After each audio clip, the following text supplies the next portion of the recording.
Did you say you wanted us to turn off our cameras when we're not speaking so that we're not? All right. Good afternoon, everyone. Thank you so much for joining us. We're excited to start session 2 of our Grassroots Economic Development 201 program. I'm excited to join you from the Office of Rural Prosperity down here in Independence, Kansas. But I'm more excited to have you all learn so much from the presenters we have in store for you today. Today, we're going to learn about all the funding options that can help you get whatever project you're looking at off the ground and running. We're going to hear from partners across our state, from economic developers, from foundations, from our Network Kansas partners, from federal partners, to really learn about all the different things that you guys can take advantage of to move initiatives forward. And lastly, we're going to have a great presentation on really how to write a great grant, and some basic introductions on how to do that today. So with that, I'm going to kick it off to Carrie Feletti, who's done all the work to put this together. And thank you again, Carrie, for doing this. I appreciate all the hard work that went into this. And I would be remiss also if I didn't give a shout out also to Sunflower Electric and Evergy, who helped sponsor this training. So thank you again to them. We would not be able to do this without their support. So with that, Carrie, if you can take it away. Awesome. Hello, and welcome to everybody who's on session with us today. And just kind of an interesting thing that I thought would be neat to share with you guys is to show where we have all of our participants coming from. So really, our programs are really to help our grassroots folks that are across the state to learn about programs, projects, options, resources. So I thought I'd plug everybody in, and so you can see we really have good representation from the rural communities across the state. So that's just really excited to see that, and thank you for everyone that is participating. And kind of as they said last week, which hopefully those of you that were on last week enjoyed that. That was a great session on planning and putting all of our ideas into an achievable goal. If you guys did not miss last week's, we're going to work on starting to get everything uploaded on our Office of Rural Prosperity website. So everything will be posted. So if you have any questions, holler and we'll get that taken care of. But today we've got a really good packed session. So we're going to talk to several of our program partners like Trish talked about. We're going to try and put some time in there for Q&A as we transition from our program partners to our the grant presentation. But if you guys do have any questions throughout the session, just put those in a chat or raise your hand. Today, we do have the great pleasure of having some co-hosts to help facilitate the discussion. We've got Vernon Hurd, who's going to join us here shortly. He's been helping grow businesses since 1999. He's a graduate of the University of Oklahoma, OUEDI, and most recently Executive Director at Thomas County Economic Development.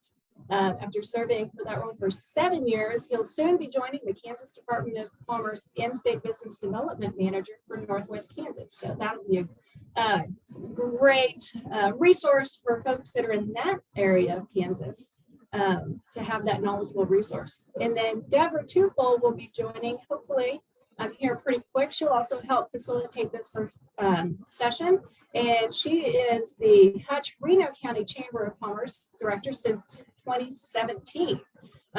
Held economic development roles at the University of Oklahoma, the Greater Wichita Partnership, and Cali and Sumner County. And I can say I've known Deborah since my first day on the job almost 20 years ago. So she's a great resource partner as well. She's a graduate of Southwestern College here in Winfield, does have her CFD certified economic development from International Economic Development Council, and also is a graduate of OUEDI. So some great partners to have help facilitate today. So I am, with that, I'm going to stop sharing, and I'm going to hand it over to Vernon, and he can introduce our first presenter. All right, thank you. Our first presenter today is Matt Godinez. Matt is the Executive Director of the Chanute Regional Development Authority and the Southeast Kansas Regional Planning Commission. He was named one of the top 50 economic developers in North America in 2018, top 40 under 40 in economic development in 2019, and Leadership Kansas class of 2019. Matt serves on the board of directors for Communities in Schools of Mid-America, Child Care Aware of Eastern Kansas, the Kansas Economic Development Alliance, and Team Kansas. Please welcome Matt Godinez. Thank you, Vernon. Appreciate that. I want to make sure everybody can see my screen okay there. Yeah, I waited to turn my camera on because I never know what to do when they're introducing you or where to look. So thanks again for having me. We're not seeing your presentation yet. Hold on. Got to hit the second button. Good now? Yep, we're good. All right, cool, great. Okay, so whenever presenting or anything like that, or if I'm at a conference or whatever the case may be, I always like to know kind of, or say what my goal is that from my presentation. My goal for you, those of you on the call right now, and some may already work with them, but my goal is that for everybody on the call to know what the regional planning commissions do for your area.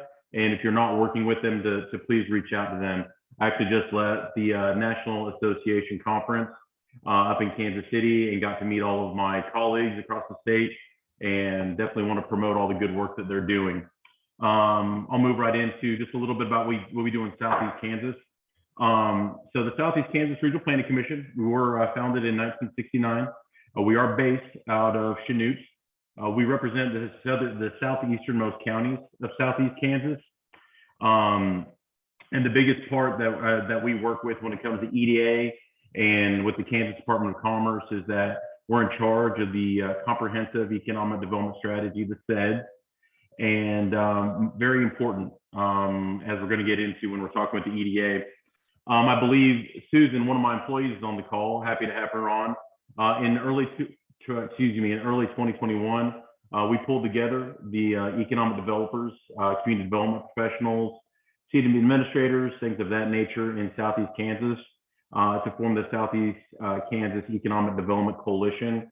I just mentioned that because it's a good opportunity to work with your regional planning commissions, to partner up and collaborate with your colleagues across your respective region.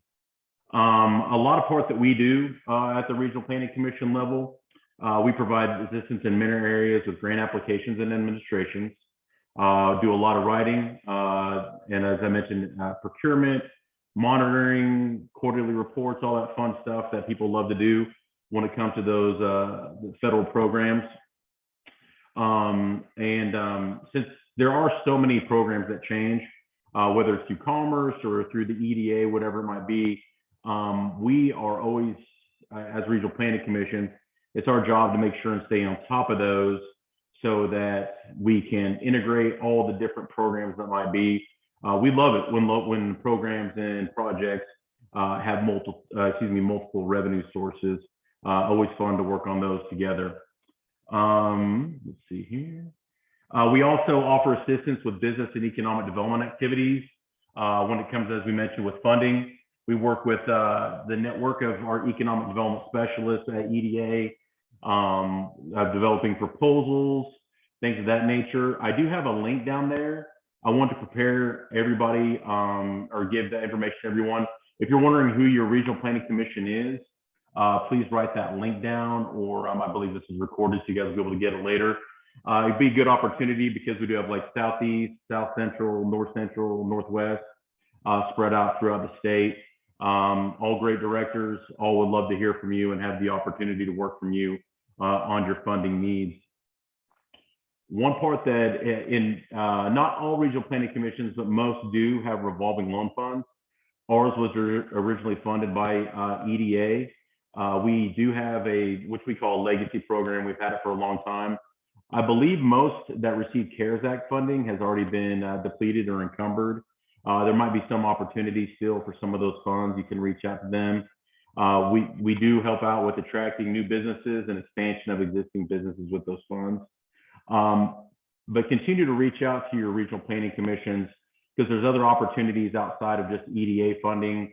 We work well with Network Kansas, Department of Commerce, to where we can really help with some of those funding opportunities that you might be looking for. And even if it's not directly with us, we're probably going to know the right person to talk to who you can work with. So when EDA goes out to work and represent these states, they actually have set to economic development districts. And it's usually multiple counties. Sometimes it crosses state borders. In Kansas, it doesn't, but in Iowa and Illinois, it does. So just in Kansas, we just have your set economic development district. We are the one in Southeast Kansas in our 12 counties. So the biggest thing I want everybody to understand that if you ever consider working with EDA on asking for funding and things of that nature, the first thing they're going to ask for, have you talked to the Regional Planning Commission in your area? And is your project a part of your comprehensive economic development strategy for your region, the CEDS? Traditionally, if it is not in the CEDS, they might ask it for be amended to put in the CEDS, or the project isn't actually going to be allowed because it isn't in the CEDS. We have to do them every 4 to 5 years. So if you would ever like to contribute to your CEDS, highly likely your Regional Planning Commission director would be interested in talking to you.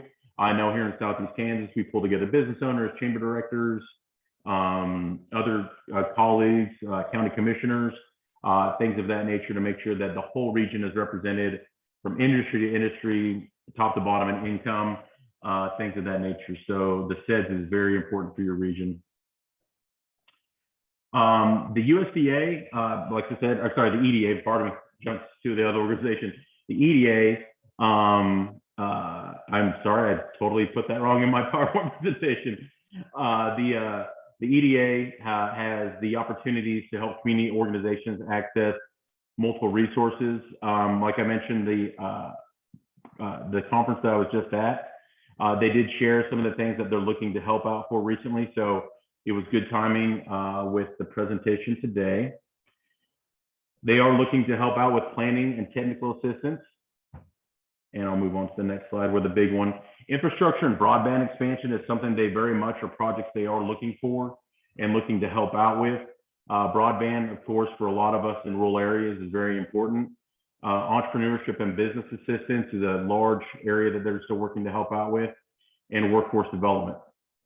So I would have taken pictures and shown this EDA project that we have going on in Chanute, but we're actually still in the boring paperwork phase. So in the description, it mentions some activities that might fit. So for example, here in Chanute, we had an old TB hospital that was next to our current hospital. Sat there for a long time, empty, asbestos, all things like that. Really just a large property in a great location, but just horrible use. So working with the hospital, Regional Planning Commission submitted a grant to have that demolished, handled appropriately as far as removal of asbestos. And we're going to build what we're going to be called the Southeast Kansas Impact Center. Well, that $3.2 million project, $2.6 million of that will be, or is being paid for by an EDA grant. The main thing that the EDA is looking for whenever you're considering any programs like that is creation of jobs, of course, and the economic impact report will be key when you hire that third party to show how many jobs will feed off of that. You know, for every 100 jobs created at whatever your project might be, how many, you know, teachers is going to hire, police officers, things like that. So those are the projects that they're really looking for, to where you might take a dilapidated or underused property and really create a large impact for your area. That is, of course, in your CEDS. So that was one example that we've had recently here in Southeast Kansas. As I mentioned, please reach out to your regional planning commissions. We're looking to be incredibly involved in all of our respective regions, and we're pretty open and honest of when we can help out. Staff's are ready to help out to write grants and consult if possible. I know at our regional planning commission, we're working very heavy into housing and possibly going to be writing some housing grants as well. So there might be some opportunities there to where you might be able to work with them. Traditionally, since we are nonprofits and quasi-governmental, our costs to write those grants are going to be quite a bit lower than some private entities that might be out there that are looking to write grants. So I know I can speak on behalf of the other directors. We look forward to working with all those in our region.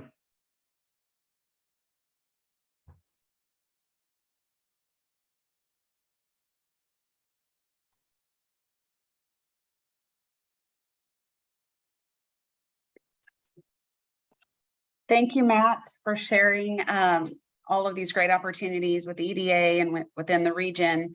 I'm happy to jump in here. I apologize. I was supposed to jump on early to help with facilitation. And Carrie and Trisha and Vernon, thank you for jumping in to save me during the initial part of this. I was having some tech issues with our internet dropping.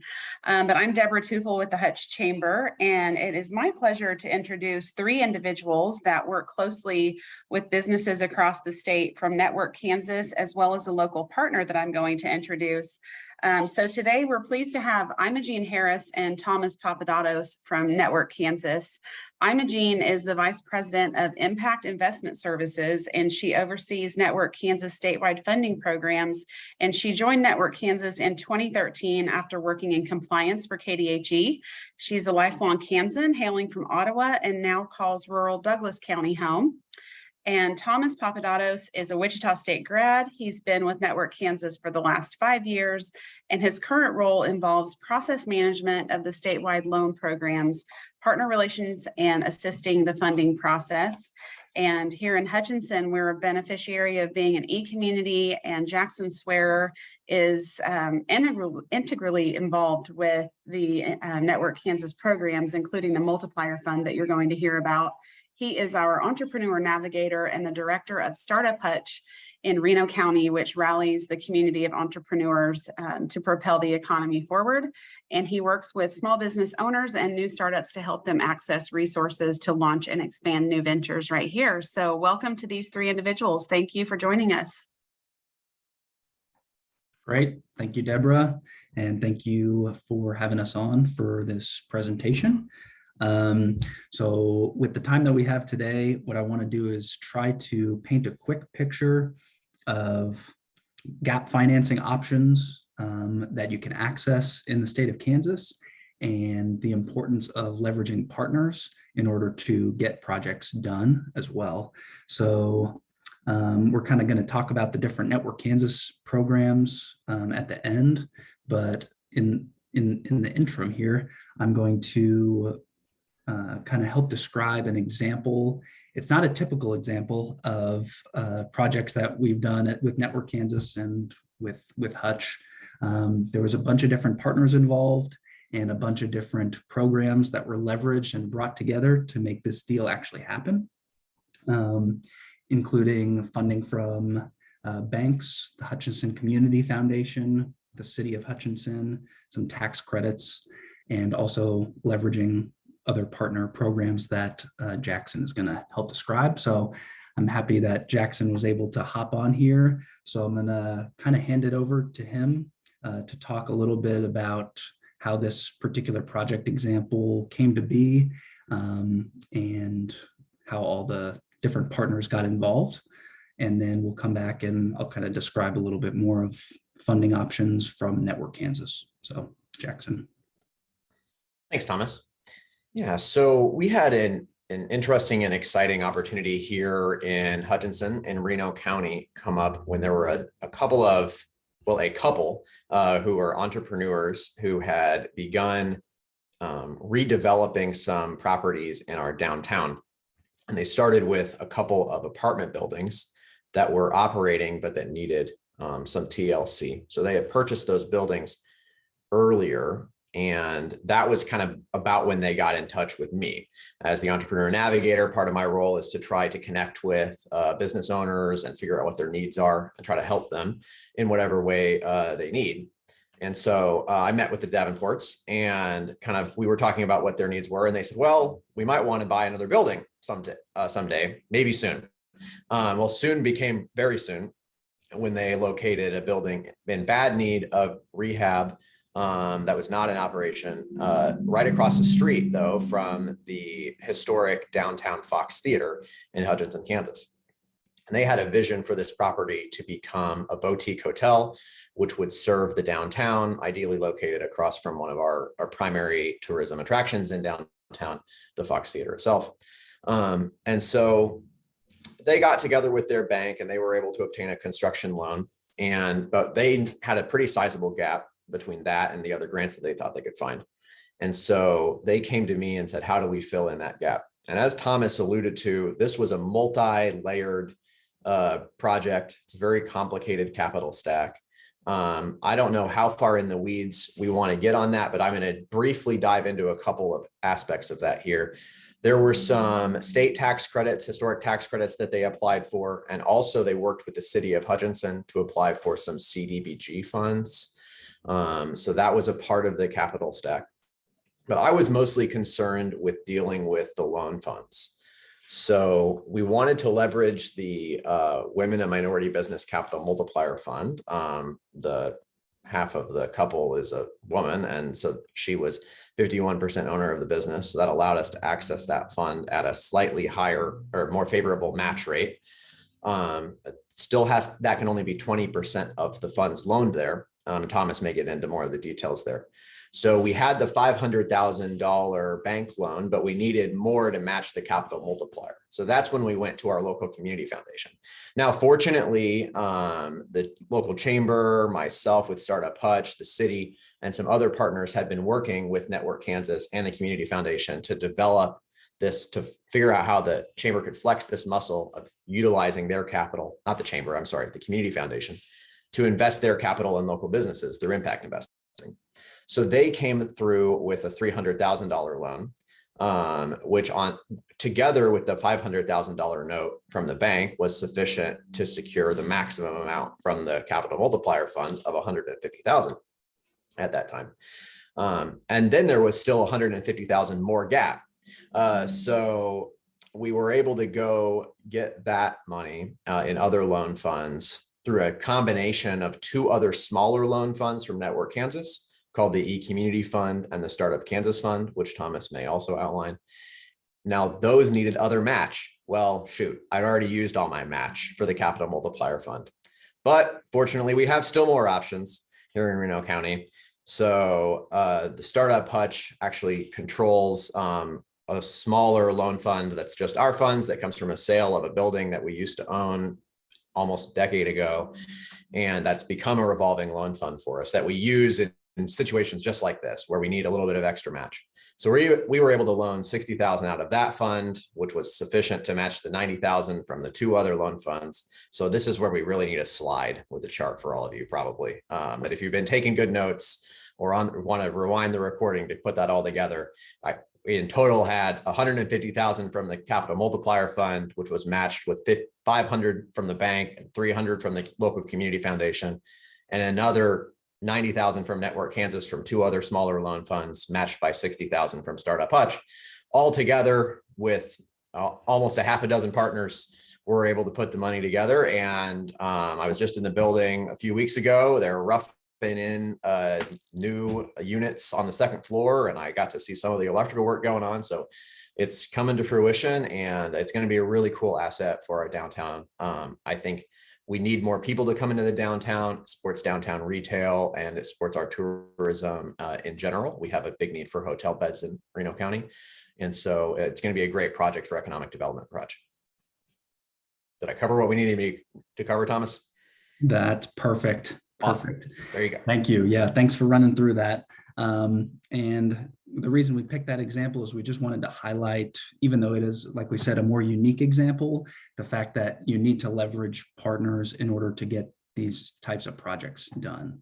And I'm glad that Jackson was able to kind of give a ground floor view of what something like that looks like, because it's easy to talk in hypothetical type of situations. So what I want to do is I want to share my screen real quick and just show a flyer. So hopefully you can see that. So this is kind of, I want to kind of round out the presentation with showing specific loan program examples and options that Network Kansas has. So I know for a fact that Vernon and Trisha, who are on the call, have used at least the e-community loan, and of course Jackson has as well, to leverage for some of their projects. So there's 66 e-communities throughout the state of Kansas, which are locally revolving loan funds that are controlled by a group of individuals in a particular community, whether that be a county or a city.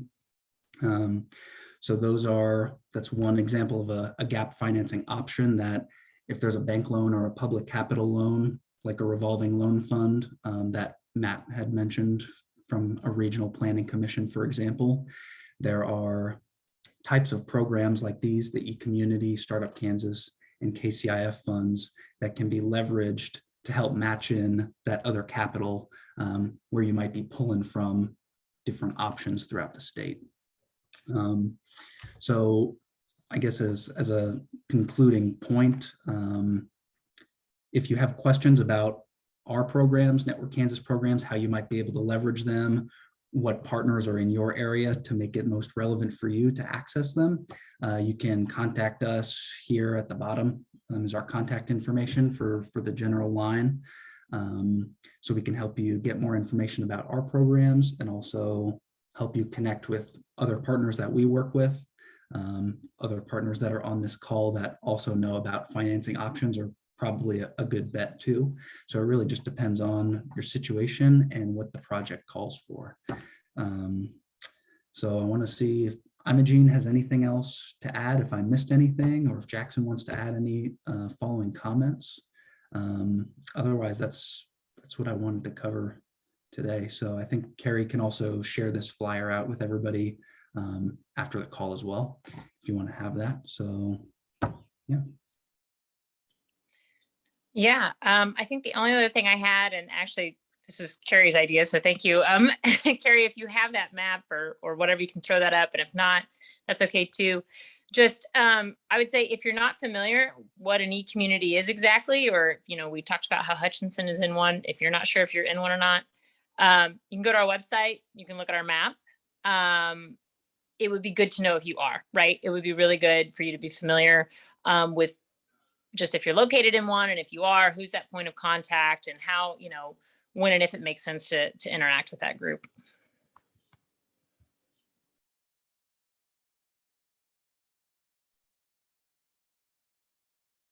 Thank you, Imogene and Thomas and Jackson. I think that was great to see a real live example of how you have to get creative on these projects. They aren't always just going to be so cut and dried that there's just one size fits all program to make the project work. But we're very thankful that we have a variety of Network Kansas resources, and you guys continue to get more creative in creating programs that are helping communities that are e-communities or those that aspire to be. So very helpful. Does anyone have questions for this group? I know we thought we would save questions until the end, but we've just lost Matt. And so I don't want to miss the opportunity if anyone in the group does have questions that they would like to get out there on the table for this group of speakers before we move on to our next topic.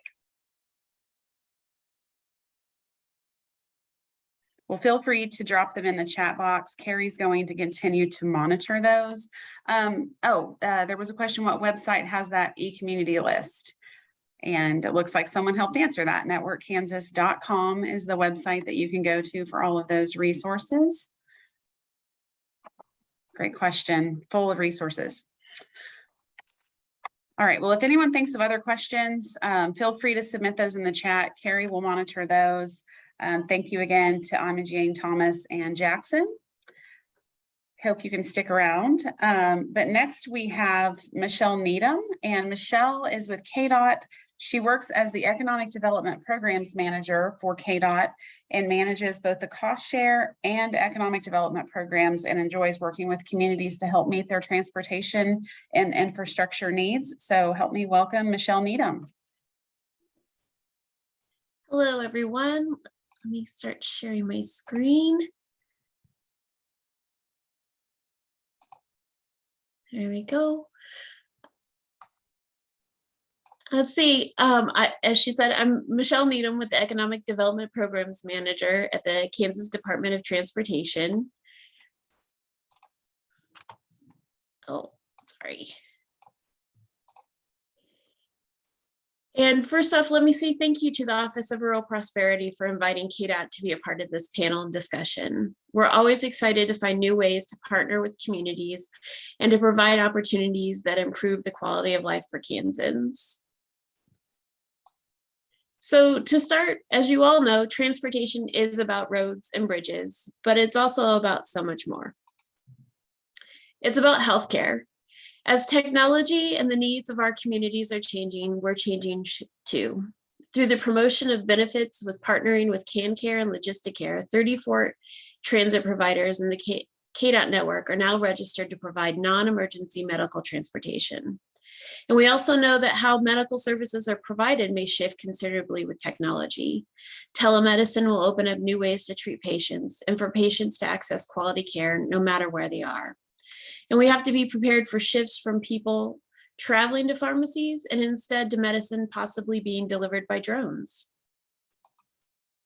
It's about education. This year, more than 491,000 children went to school in Kansas. Whether they're walking, biking, riding a bus, we need to make sure that they're safe as possible. And as we found out, remote learning is becoming more important all of the time, which means that technology. As a transportation agency, we take seriously our responsibility to help facilitate a strong broadband network. Whether that's so we can have sensors that allow connected vehicles to keep our highways safer, or it's utilizing our right-of-way to install broadband infrastructure and increase access across the state and greatly expand economic and health outcomes. Technology has really flipped the script on how we think about expanding economic opportunities in our state. For example, we've often stressed the importance of bringing jobs to our communities, but now we have the power to bring our workers to the jobs too. And it's talking about our economy. Kansas's location is a huge economic advantage. 85% of the nation's population is within a 2-day drive from here, which provides tremendous opportunities for the logistics markets today and in the future. And it's important to acknowledge that transportation is more than just getting our exports to market, although that's incredibly important. Another economic component is getting workers to jobs. The greater Kansas City area has launched a Big 5 effort focused on how transportation and infrastructure generate economic growth. In a survey of businesses, the majority of the respondents listed transportation as important to their businesses. And you might be surprised that it wasn't just highways that businesses were concerned about. They also listed city streets, public transit, and pedestrian access as important too. So it's our future, and by making sure that our infrastructure meets the needs of Kansans helps to ensure a strong future for everyone. And we have a big responsibility. Our highway system is the 4th largest in the nation. It provides the ability to reach the Pacific, Atlantic, and Gulf coasts in less than 3 days. And because of this, over $600 million in freight are transported daily, which is why the Eisenhower Legacy Transportation Program, or IKE as we like to call it, was created and then passed by the legislature in 2020. Our IKE program is guided by 3 key principles. First is partnerships. We want to leverage partnerships because it allows us to deliver more for Kansans. This includes external partnerships with local communities, legislators, and businesses. With all of our programs, but especially economic development and cost share, KDOT shows our commitment to partnering with communities, helping them to leverage their funds and achieve their own transportation goals. Our cost share program is one of our newest and most popular programs. It was created when the Kansas Joint Legislative Transportation Division Task Force recommended that KDOT look at ways to leverage state funding with local and private funding for projects related to job growth and retention. In 2.5 years, we have awarded 120 projects across Kansas, distributing over $100 million to communities that have provided $74 million in matching dollars. For our cost share program, we have 2 rounds every year in the fall and the spring. We require a 15% community match, and all modes of transportation are eligible. And what we're looking for are projects that improve public transportation infrastructure. Our economic development program was created under the T-Works Transportation Plan. Its goal is to create new jobs and create capital investment in Kansas by helping fund transportation improvements to recruit new businesses and encourage growth of existing businesses. For this program, we accept applications year-round. We have a requested 25% community match. All modes of transportation are eligible, And the important thing to remember about this program is that projects should bring new jobs to Kansas. In 2020 through 2023, KDOT has committed to investing over $54 million in economic development projects across the state for businesses that have invested over $2 billion. And this is creating and retaining over 6,000 jobs in Kansas. Our second goal under Ike are more options. We want to provide Kansans with more transportation options because it'll expand their quality of life. Actually, having choices available is in many ways a privilege in our society, and it shouldn't be. How can we expect people and communities to choose the best option if we're not even able to offer them choices? The city of Peabody is a great example of providing options. The school district and the city had worked individually and unsuccessfully for 5 years to find a solution to their issue with flooding in front of their schools. With the cost share program, they partnered to apply, they combined their funds and were able to secure a grant. And when we talk about this, I know it's for a school program, or this is for a school, not necessarily economic development, but a lot of times when we're trying to pull new businesses to Kansas, showing that we are investing in our schools is a great way to do that. So here's our before of the grade school entrance and the after. The before of the high school entrance, and then after. The city of Neodesha is another one that needed a rail spur as an incentive for a new business to come to their town. Unfortunately, they didn't have the $350,000 they needed to build it. By applying for the economic development grant, they brought 100 new jobs and a new business to their town. Our third part of Ike is problem solving. Ultimately, we're here to solve problems. It's not always glamorous. History books are not written about fixing potholes, but it matters to the person who has to drive over it every day on their commute, to the businesses that move their freight safely, to the communities that take pride in their roads. By fixing these things, we make their life a little better, and we demonstrate KDOT's commitment towards working with communities in the way that communities need. An example of this was the Great Plains Development in Parsons. They were awarded an economic development grant for rail improvements to their transload facility. And the way that this problem solved was that they were moving large wind turbine blades and moving them to rail, and moving them to rail got them off of our highways. Another project was the Celina Airport Authority. They applied for funds for hangar and runway improvements, which led to One Vision choosing Celina as their base of operations. The way that this was problem solving wasn't, I don't think we could have guessed it or imagined it before, but during the beginning of the pandemic, when many jobs were lost or put on hold, One Vision was able to keep working because of these hangar improvements, and they were even able to expand to store 35 Delta jets and provide continued maintenance. So those are just a few of our successful projects, and I'm grateful that we have many, many more. I encourage you all to apply so that your community can be a success story too.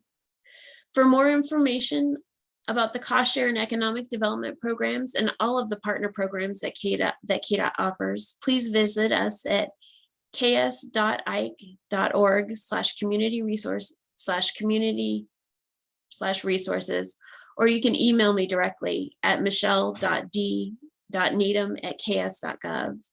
And Carrie also has a one-pager of all of our partner programs that she'll share with you guys.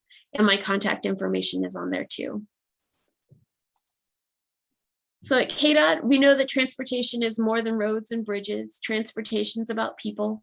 Keeping people safe and improving their quality of life is at the core of virtually everything that we do. Thanks.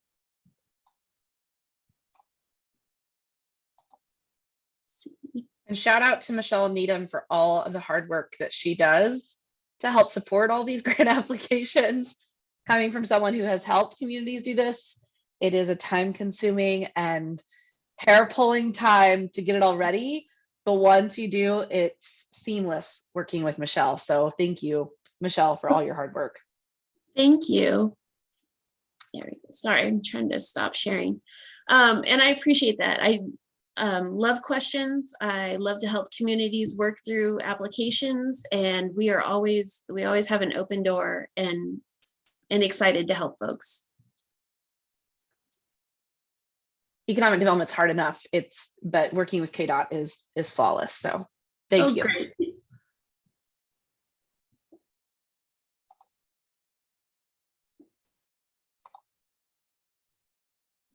Okay, I think now we're going to turn it over to Vernon. Vernon's going to introduce our next speaker. All right, thank you, Deborah. Our next speaker will be William Fritz. Will is a business programs specialist for USDA Rural Development, and having worked for the agency in Iowa, Kansas since 2021. Prior to Kansas, he spent time in Oregon, North Carolina, Australia, Arizona, and Alabama. Currently a thing for A's. He has a Juris Doctor from the University of Alabama and an MBA and MS in finance from Arizona State University. Welcome, William Fritz. Thank you for having me. As Vernon said, I'm Will Fritz with Rural Development. I'll see if I can get my screen up here. So I'm going to briefly everything, because there's too many programs to cover, but briefly go into kind of what rural development does, our different mission areas, and then I'll kind of quickly run through two of the more popular grant programs. But as I said, we have a lot of programs, and we just can't cover all of them, but website's on there, contact information is on there. Just feel free to reach out to me, and if it's not a program I work with, I'm happy to put you in contact with the right folks. Almost $300 million in assistance for rural Kansas from rural development in 2021. And that's over a wide variety of areas. So rural development has 3 different agencies within rural development. I'm with the Rural Business Cooperative Service, so we handle business and cooperative programs, but the biggest group is probably the Rural Housing Service. So that's going to be single family housing, multifamily housing, community facilities. So that's, your police stations, community farmers markets, nonprofit rural health care facilities. There was also the water and environmental programs.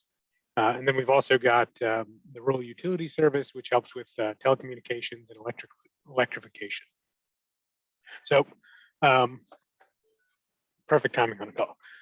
Most of the programs that we have are for nonprofits, for intermediaries, but we do have a couple of programs that are for the end users. And those are the ones I'm going to talk to now, just they're the more popular programs. So the Rural Energy for America program, that's going to be grants for renewable energy systems and for energy efficient improvements. And then there's the value-added producer grants, which are going to be helping agricultural producers make that step up to, vertically integrate, do something more with their agricultural products. But on that list, again, you can go to the website because there's too many to go through, but there's several different grants for cooperative development, RBDG and RISE are kind of economic and business development, meat and poultry. There's loan guarantees where we don't really make direct loans to businesses, but we can come in and say, okay, if a bank is willing to make that loan, we're willing to cover the bank's losses if it goes badly. So it makes it easier for the banks to lend in rural America. There's relending and revolving loan fund programs. So again, those are through somebody else, whether it's a utility or a telecommunications cooperative, or through a nonprofit like some of the ones that have presented, and then a series of biofuel programs. So as I said, there's a lot of programs. We've got the 4 offices in Kansas. We've got business program specialists kind of all over the state.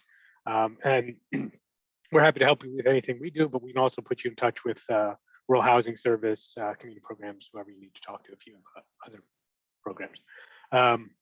Most of our programs, but not all of them, are for rural areas. So that's areas under 50,000 people.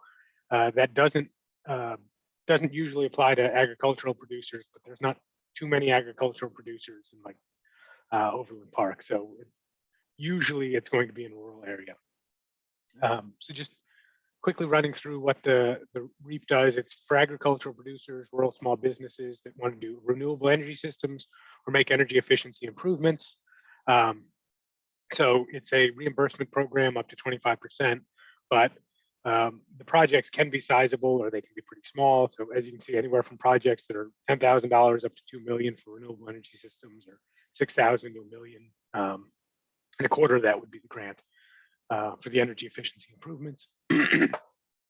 And there are incentives to apply for smaller grants. You get additional rounds of competition. So there's set aside fundings and you can compete in October. If you don't get it then, you roll into March. If you don't get it then, you compete in national office and then on to compete with the larger grants. So there's a lot of opportunities for smaller businesses or smaller agricultural producers to get in projects. But as you can see, there's a wide variety of technologies you can have on both sides of energy efficiency improvements or renewable energy systems. And just a couple of examples of projects we've worked. So lighting is one of the best things that businesses can do to save money on their utilities. So this was an over $24,000 project and 2.5-year payback. So that's $10,000 a year in electricity savings they're getting almost for this program. And that's, you get the grant and it makes it super cheap to make a change like this and help out your business. This is one of my favorite kinds of energy efficiency improvements, because when I go to a Walmart, you see a 1/4 mile of just open coolers pumping cold air into the sky. Sure, it's easier for the customers to just pick up whatever they want at any given time, but you're wasting electricity. I can hear my dad yelling at me when I'm sitting, staring into the fridge, trying to decide what I want, just saying, "You're letting the cold air out." Well, in a small business, in a rural grocery store, those expenses matter. So if we can, help offset the cost of putting in, new energy efficient coolers with a door, so that it significantly cuts down on the waste. Projects like that really help out, especially projects with markets, gas stations, rural healthcare facilities. Those are the kinds of places that if they go south, if they have to close down, it can kill a community. So anytime we can help with something like that, it's an important project for us. And this is an example, just fairly straightforward. It's a business putting in solar panels. It doesn't seem like there's anything special there. I mean, it saves them electricity, but one of the things I really like about this program is that it's one where the total project costs almost $104,000, but they applied for a $20,000 grant, so less than the 25% that they could have, so that they could compete in October and March and then compete again. So it increased their opportunity to get an award, and it worked. And then we've got value-added producer grants. These are for the agricultural producers that either want to have a new product or a new market. Unlike the Reef, there's just one competition every year. This year, there's almost $20 million nationally, but it requires a 1-to-1 match. So less of a match than the Reef has, and you can contribute for in-kind contributions. But it can help with either planning grants of up to $75,000 if you're just exploring whether it's worthwhile, or working capital grants of up to $250,000 if the agricultural producers decided to go for it and go through this additional process. So just kind of an example of the sort of things that count as value-added production, undergoing a physical change. So, you grow grain, you want to make flour. You grow grapes, you want to make wine. But it can also be adding in, switching to organic, switching to free range, separating out non-GMO from the GMO, so that you can sell it for a higher price. But you can't process them together, because then you just have a bigger batch of GMO once it's mixed. So additional costs related to that. Farm and ranch-based renewables. So if you've got a dairy farmer, those cattle make some waste byproduct, which produces methane, which they can put in an anaerobic digester and offset the energy use, make it more green. Or locally marketed agricultural production. The example I always use is the daily onions, because I was in Alabama for so long. But if there's a specific product within 400 miles of where it's grown and you want to market that, that can count. But at least half the product must be produced and owned by the agricultural producer. So it's something that encourages producers. It's not just a business wants to come in and make a finished project. It's for that producer to take that next step in their business. So planning grants, feasibility studies, business plans, things like that. Working capital, it's a much broader range. So marketing and advertising, processing, distribution, some inventory, some salary expenses. There's more rules there, but it's not for purchasing land or equipment, with the caveat that equipment for us is over 1 year of use and over $5,000. So if you bought a computer for $1,000, that's going to last you more than a year, but for us, that's a supply. And then the agricultural production, we're not going to pay the agricultural producers their own, but we can pay for them to buy additional inventory. So just some examples of non-GMO producers producing GMO-free livestock feeds. We helped out with packing materials and additional agricultural product on top of that, 51% plus that they're producing. There's a ton of cattle or pork farms in Kansas, and we can help them make that next step to put in some of their own processing facilities. So here, just the wide variety of uses, so saw blades, seasonings, computers, and we have USDA.gov/meat. There's a ton of additional programs for meat and poultry, food supply chain. That's one of the big pushes of the new administration. And then the last example I have, I don't get to service these. This is handled out of the state office, but they really like projects like this. So distillery wants to expand to new markets. So it can help with some of those costs for packaging, distribution, travel, marketing, and the state office gets to go visit the distilleries and check things out and make sure it's going well. But as I said, there's business development projects to help out with business incubators or innovation centers. There's the community facilities, which can help with nonprofit healthcare centers and things like that. If people in your community need help with direct loans for housing or repair grants for very low or very low income folks, there's projects for that. Just reach out to us, and we're happy to put you in contact with the right person within the agency and see what we can do.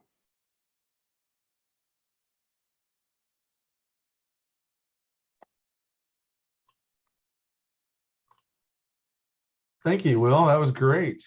I think, Deborah, now we're ready for some Q&A, right? That's right. And I don't see very many chatty folks down in the box below. I will just pose a question for Will.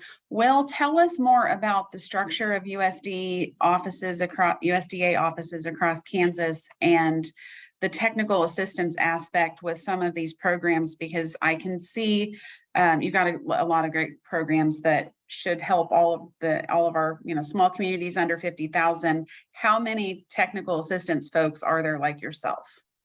Well, there's we've got, I think, 6 business program specialists. Well, 6 business program specialists plus the director and a technician. But we've got folks out on the business program side. We have folks out in Hayes, Newton, Iola, and the state office. Most offices also have staff for the community programs, for the housing programs. We don't have anyone housing here in Iola. We're a little short-staffed, but there's 35, something like that, rural development folks here in Kansas. And then a lot of the programs are also assisted through the national office, so they have additional staff that can help out, and we can provide technical assistance. We can kind of walk you through some of these grant programs, but we also service them. We're always there to answer any questions. And even if we can't help, we might be able to put you in touch with folks that can, because there are a lot of the nonprofit organizations around the state that get in contact with us for additional help. Very good. Well, I know it's a large state to cover with a small staff. Jamie Bowes asked the question, can you apply for an REAP grant if you already started your project? Fortunately, you can't. We would need the application before you've incurred any costs. But once you have a complete application in, you're free to go apply if you want, and to go forward without knowing if you're going to get a grant or not. Or you can wait and not do anything until you're sure you have the money. That's kind of up to you, but we do need the application before anything kind of moves forward. Okay. One of the questions that I would have about the timing, you said that there were 2 rounds per year. About how long after submitting in that round do the award decisions come out? Depends on the round, and also it depends on the year. So this year, our October round was delayed by a couple months in terms of decisions, just because the federal government didn't have appropriations. But like for the March round, I think was a better example. Deadline was the end of March. We had made our obligations for under 20,000 at the beginning of May. So that only took 6 weeks to get a decision after the deadline. But for the larger projects, it probably won't be until like sometime in July that we make those decisions, just because you have the multiple rounds. And if we don't give you the award for the under 20,000 in March, then you compete in national office, and then you come back for the bigger round. So we go kind of one competition at a time. Understood. Well, Tricia put a question in here that there may be resource partners on that can help communities or business owners apply for the REAP program. Are there technical assistance grant writers out there that that regularly work with your agency that you would recommend? I mean, for the renewable energy systems, a lot of the times the packagers or the installers will have a packager that helps out, but they just kind of, I think, build that into the fee of what they do for for your solar panel cost or your wind turbines or whatever. But for energy efficiency improvements, those require an energy assessment or technical report, something to show what the energy savings are. And the Kansas Energy Project out of Kansas State University is fantastic. They come out, they help for free, and they do a perfect job where, I mean, basically if they send in an application, I'm just kind of going down the list, checking things off, because it is essentially perfect. That's exactly what folks want to know. Okay, so another question, would an empty historic downtown building be an eligible project for REAP? If it were a renewable energy system, like if they wanted to put in solar panels or something as they're renovating the building, that could work. But if it's just kind of replacing the insulation and things like that, I don't think it would, because we need at least a year's worth of energy bills that are kind of show what the usage is and what it will be. So that's what they base the Kansas Energy Project, that's what they base the savings on. So if it's been empty for a while, then we don't really know what the use is, what the savings will be, anything like that. But we can do a renewable energy system on something that's kind of a brand new renovation. It's just the energy efficiency improvements need 1 year at normal use. Okay. You made reference to some other grant and loan guarantee programs. Are the rural economic development loan and grant programs still a possibility? And are you taking applications for those now? That program is still going, but that's something that runs through the kind of rural electric cooperatives or broadband or telecommunications cooperatives. So that's something where you would want to talk to the cooperative and they'd talk to us. Or if the question is coming from a cooperative, for one of those cooperatives, yeah, give us a call. We're happy to help out on one of those. Very good. If you don't have a rural electric cooperative in your area, let's say you're in a rural area, but you're still served by an Evergy, for example, are you eligible for a red leg? No. Well, because Evergy is one of the big ones. They do their own thing. The Red Leg program is funded through the rural utilities that worked with rural utility service, made deposits into an account. So it's not really our money that they're getting. We're just kind of giving them back some of what they've paid in over time. So it's the folks that have worked with rural utility service or were eligible to that can make those loans. Okay. We'll let you off the hot seat for a minute. Vernon has a question for Thomas and Imogene. Yeah, Thomas and Imogene, no one asked this question, and so I'm going to help them out. You mentioned that there were 66 e-communities across the state, But when you look at the Network Kansas map, there are counties and communities that aren't currently in an e-community. How would those people access your programs, or who should they reach out to for assistance in doing so? Yep, that's a good question. Thank you, Vernon. So Network Kansas partners with a handful of the regional certified development companies throughout Kansas, particularly Great Plains Development in Southwest, Pioneer Country in the Northwest, and the Prosperity Foundation in Southeast Kansas. Those are our most active partners, where they actually help to bring applications to our statewide funding programs, and actually help to maintain the e-communities in terms of their servicing needs, depending on which e-community it is. So you can reach out to us at Network Kansas, and we can, make an introduction to that certified development company for you. And we also, if you're outside of that region, like if you're in South Central Kansas, we aren't currently partnering with SCED on our programs. So we may refer you to another certified development company if they have capacity to help you apply for our programs, if you're outside of their region still. So fantastic, thank you.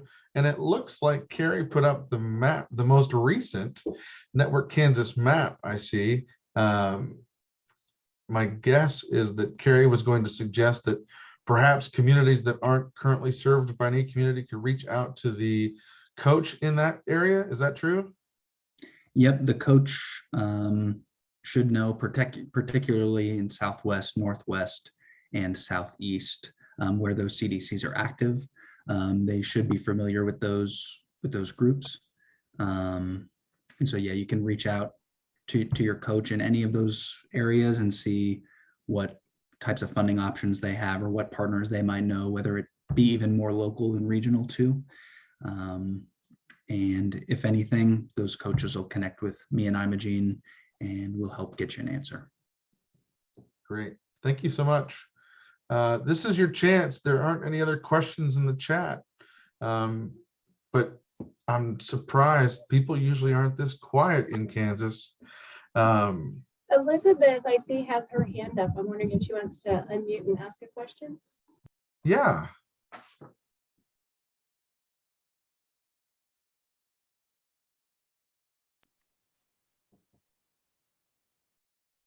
Did you still have a question, Elizabeth? Oh, there she is.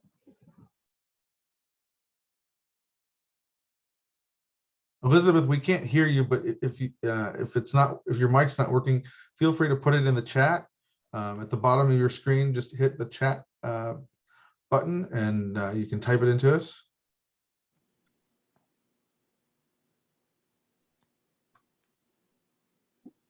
While Elizabeth is doing that, Daniela Rivas says, no question, just wanted to say Janet Miller rocks. I don't know if Janet's on the call, but she's clearly got fans. That's cute. All right. Well, while we're waiting for any final questions, I can't actually see the raise of hands. So I'm wondering if that is a presenter mode thing, or maybe Carrie, since you're driving this, you can see that. I don't see it on my end.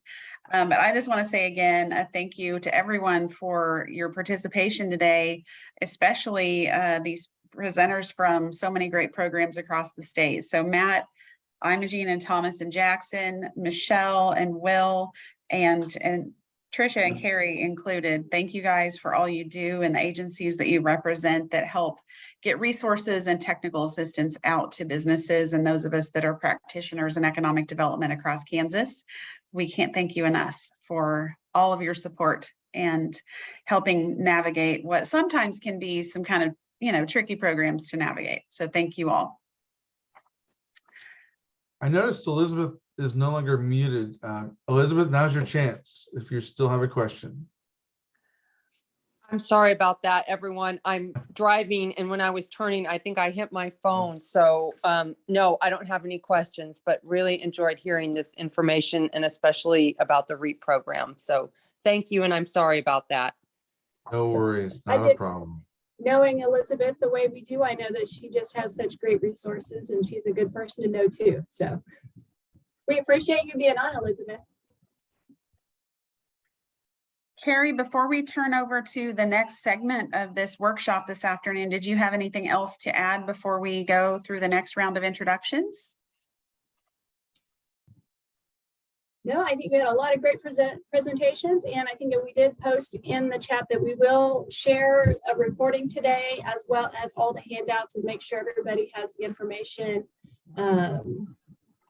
available that is. And I will probably also put together a list of the acronyms, because we've seen and heard a lot of acronyms today that I'm sure some of our on our call are not familiar with. So I'll go through and kind of do a digest of those, because yes, the longer you're in this, you do talk in acronyms. So just to make sure everybody has that list to add to their resources. We're just trying to be efficient, right? I mean, that's what acronyms are there for. That's right.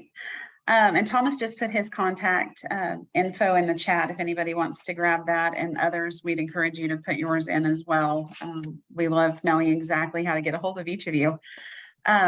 I understand that Carrie has lined up a workshop for the second half that is sometimes delivered in a 6-hour workshop, and we're trying to boil it down to less than an hour. So we will, without any further ado, introduce our next speaker, Shannon Martin, who has been working with communities and nonprofits across Kansas for 30 years. I don't know how that's possible. She's surely can't. She started when she was 5, but she's currently the assistant director of the Foundation and Ag Education at the Kansas Farm Bureau, and has a passion for rural Kansas. I know she has developed some things in my old neck of the woods and Carrie's stomping grounds, but Shannon loves developing and finding grant funding for community projects. So help me welcome Shannon Martin. All right, thank you. That was very informative earlier today, or the session before. Now I loved hearing all these presenters and got some great ideas. So I'm going to share my screen. I am going to share my screen. Yes. Okay, there we go. Can everybody see that? So my presentation today is about winning grants for rural Kansas.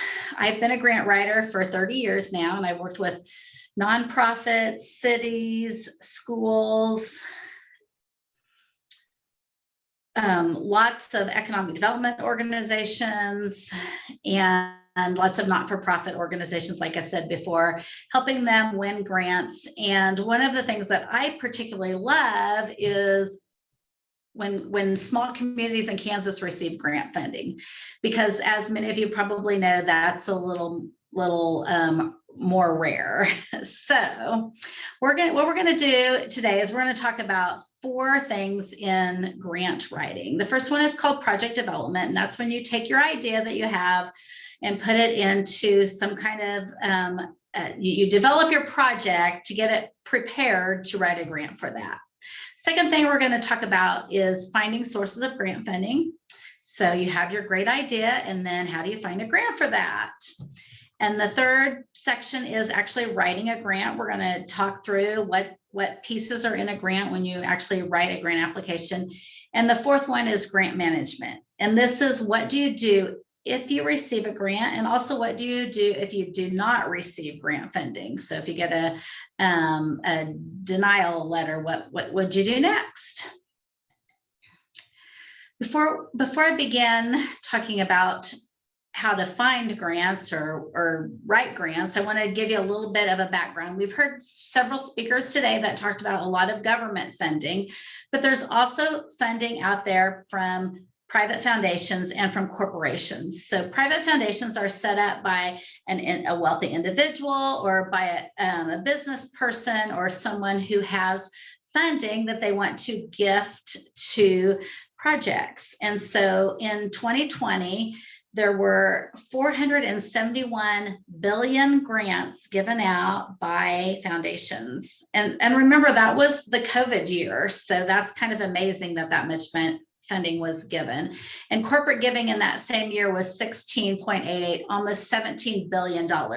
So there is a lot of funding available out there besides the government grants.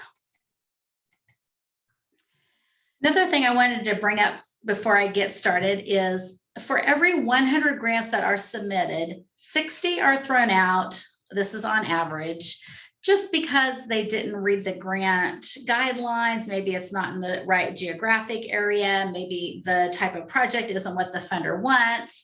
And so out of every 100 submitted, 40 are considered. And of those 40 that are considered, usually there's only enough funding to fund 8 projects. So 32 are rejected. So just remember that when you write a grant, I just tell people that grants are, it's not the easiest thing in the world to write a grant or to apply for grants and get grant funding.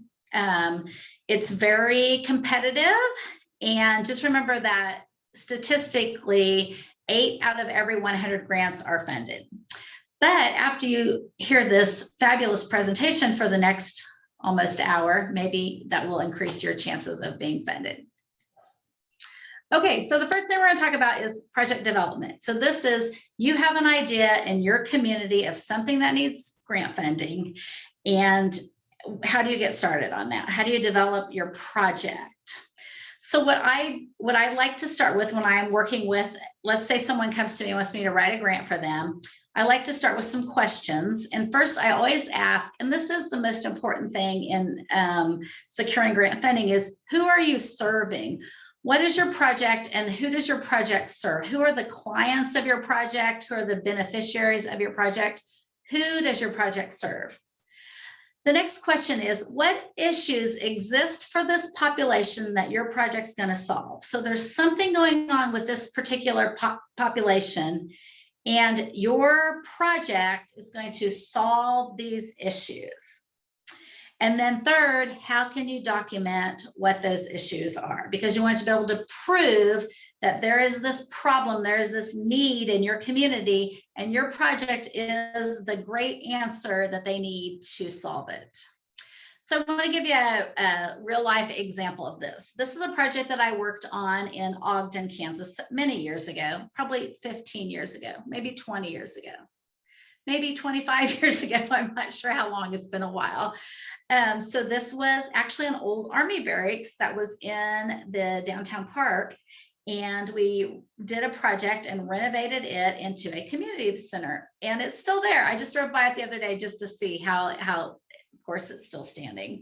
So if you think about these original questions that I asked about developing a project, so the first question is, who does the project serve? So for this particular project, it was serving the residents of Ogden, Kansas, and the population is 1,661. What is the goal of the project? So the goal was to have a community gathering space where they could have meetings and events and family reunions, baby showers, wedding showers. They needed a community gathering space, but then they also needed some recreation, health and wellness for their community. So thinking about the population that they serve, what issues exist for this population? So the issues that existed in Ogden was there was no community gathering spaces. The obesity rates were high, and mental health, there was many mental health issues in their community. So they felt like that developing a community center would help address these issues for their specific population. So when you write a grant, you have to document the population and what are these issues that you're trying to address. And how would you document that? So you can go to the census, and I use that all the time in grant writing. There's tons of information that you can get from the census. You can get the population. You can break down different populations. If you have a project that's serving the youth or a project that's serving the elderly, you can get housing information. You can get employment information, the median earnings for the community, lots of information from the census.gov. It's a great resource. Also, for this particular project, we just called the city of Ogden and said, what other community gathering spaces are there? And she said, there are none. There were some churches that had small meeting areas, and that was good to know. So we could document that, and they held 20 people or 50 people, but Ogden needed a space that would be larger. So we documented that there was an issue of a lack of a community gathering space. Another great health statistic website that I use a lot is the American Health Rankings, where you can look at obesity rates, mental health statistics, death rates, hospital rates, I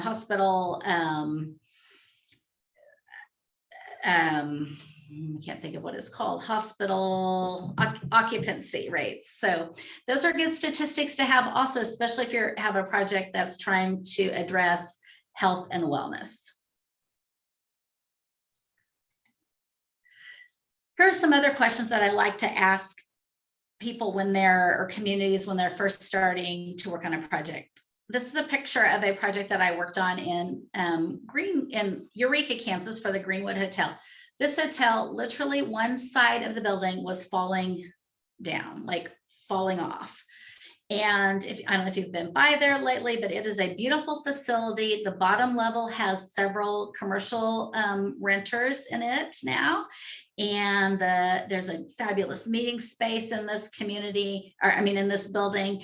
And then the second and third floors will be hotel floors and Airbnbs. So it's a really cool project, over $3 million project in Eureka, Kansas.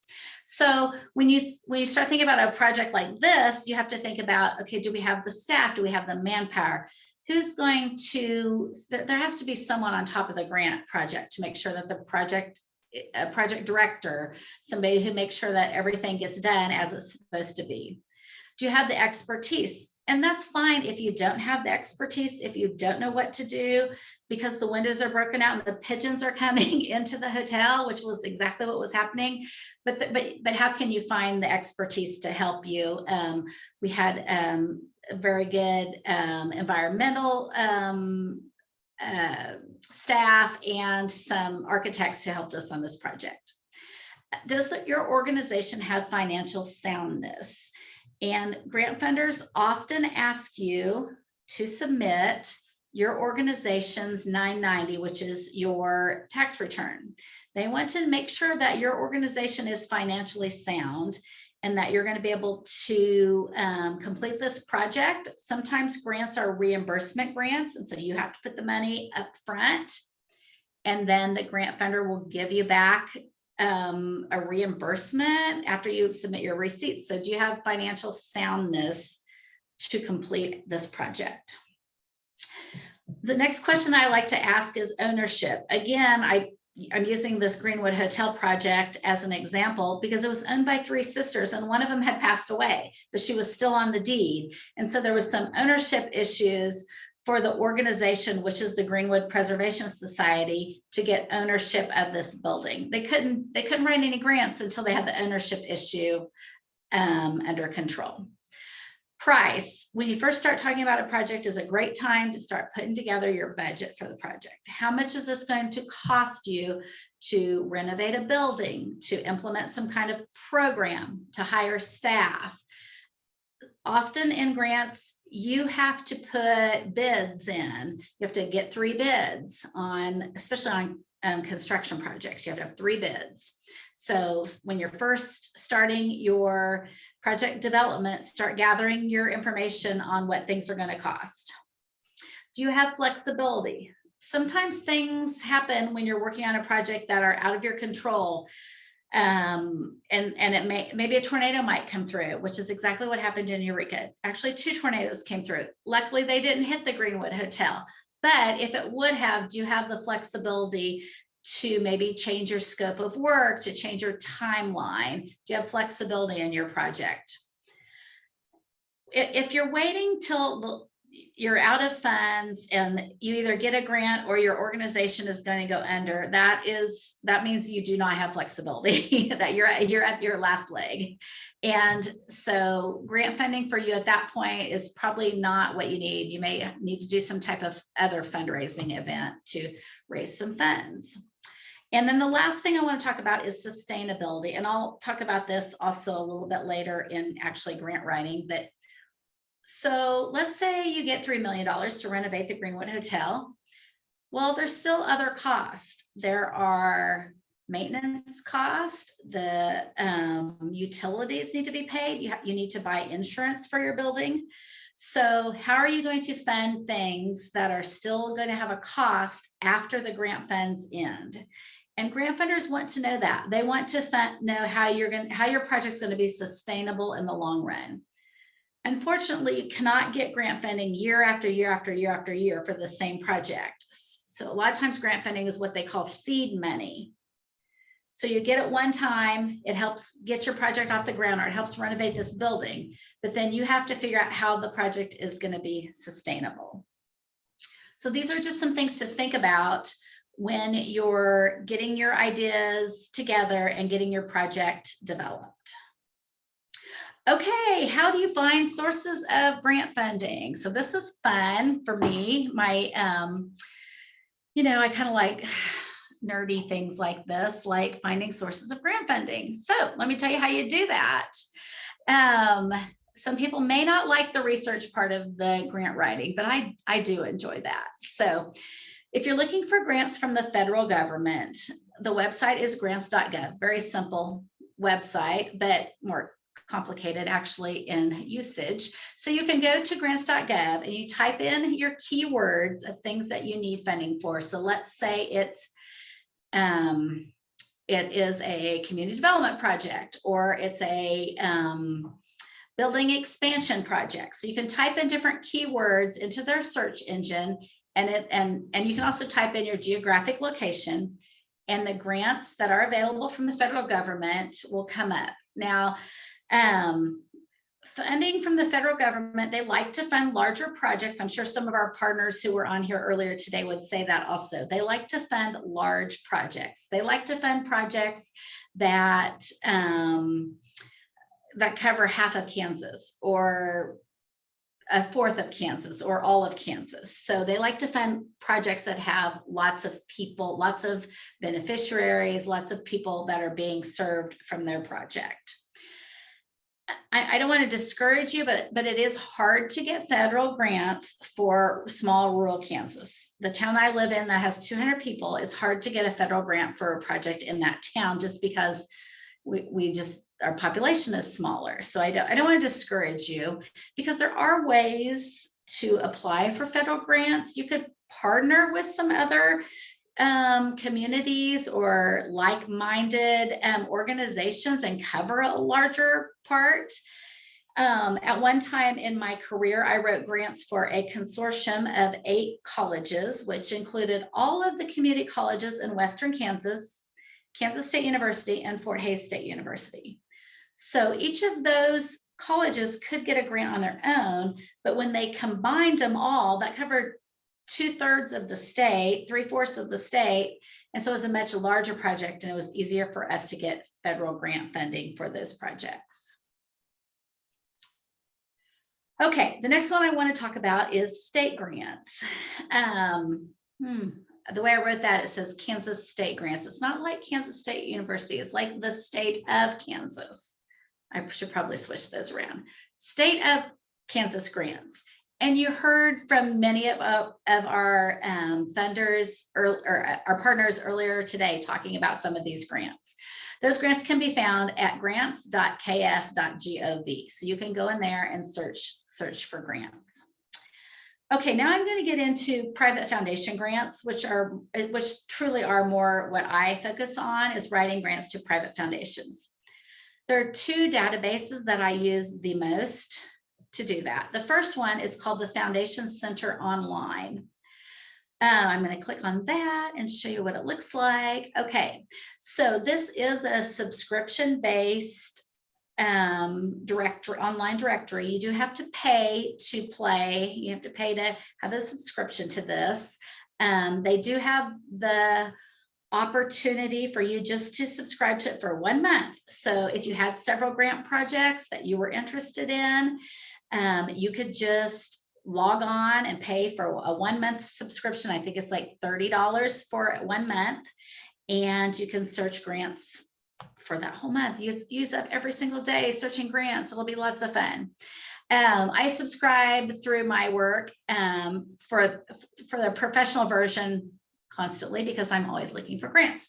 So I'm going to show you how this works. So you have a search engine here in the middle, and I'm going to just type in community,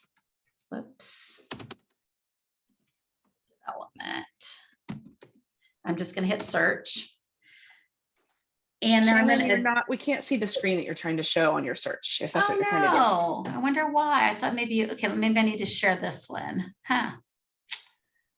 Well, darn it. Let me try something else. There I am. Okay, let me try sharing just that screen, maybe. I'm sorry, I thought you could see that. Well, I'm not sure what to do. I'm sorry. Okay, we'll just go back to my PowerPoint. You can take my word for it. Do you see the PowerPoint still? No, I don't see the PowerPoint now either. What did I do? Okay. We practiced this, right? Okay, let me try this again. Okay, there I am. Share screen. Oh, there we go. Okay. I'm so sorry.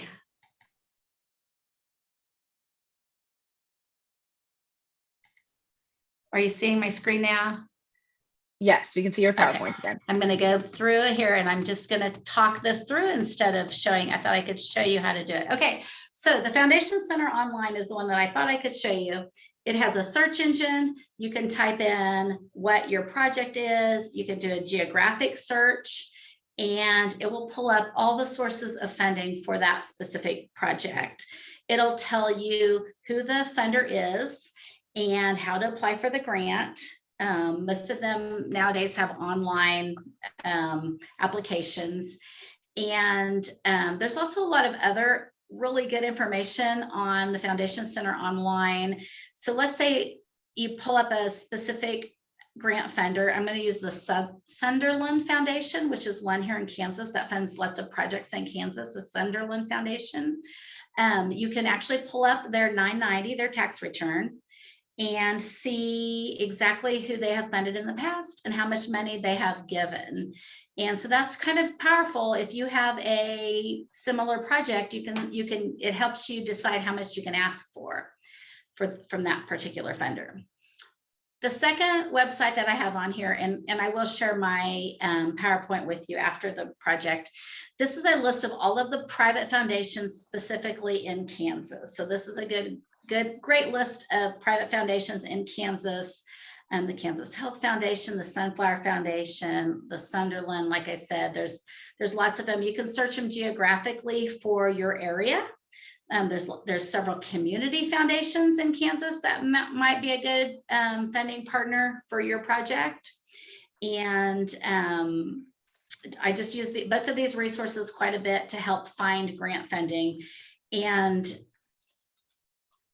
like I said before, finding grants for rural Kansas is sometimes difficult because our projects aren't very big. We don't serve that large numbers, but private foundations are more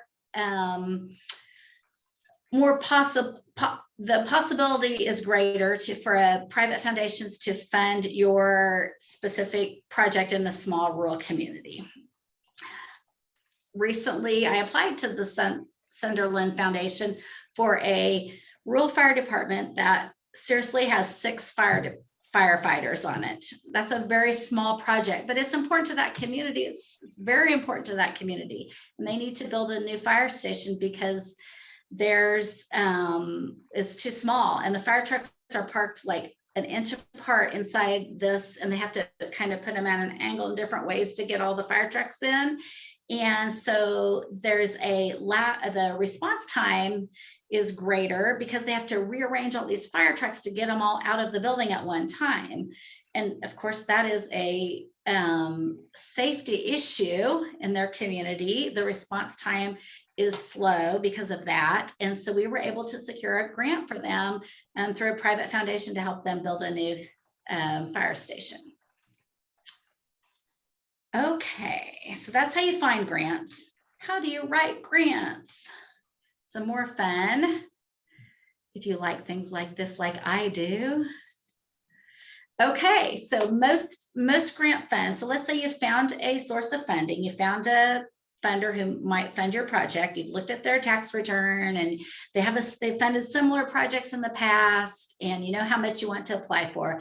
Most of them have an online application now. Almost all grants you submit online, or you write up a narrative and you email it to them. So most grants have these specific items in them. This is an outline of what would be in a grant. I'm going to go over it real fast, and then I'll go over each of these items in more detail and give you some hints on those. So usually there's a summary or an abstract at the beginning of a grant where you would write maybe 100 words. A lot of times they give you a word count on that. That tells everything that your grant's going to cover. So it's the most important part of your grant, but it's the last thing that I write, because you need to figure out all of these other things under that before you write the summary. So I usually I figure out the statement of need, the goals and objectives, project description, organizational information, the budget narrative. Then I go back and I write the summary. And like I said, it's just a very brief, just real short sentences about each of these items. So we're not really going to cover summary, but that's what it is. It's everything. And it's very important to have a good summary, because think of this.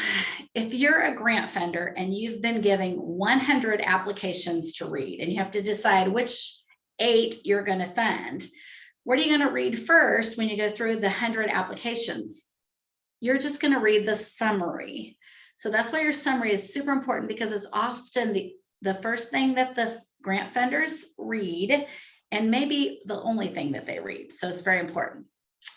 Okay, the next section in a grant is the statement of a need. And I talked about this before when we were talking about project development. This is when you're going to state who the project is for and what do they need. This is the issues that are happening for whatever this project is. It's not, a lot of people write this section wrong. They write specifically what the organization needs.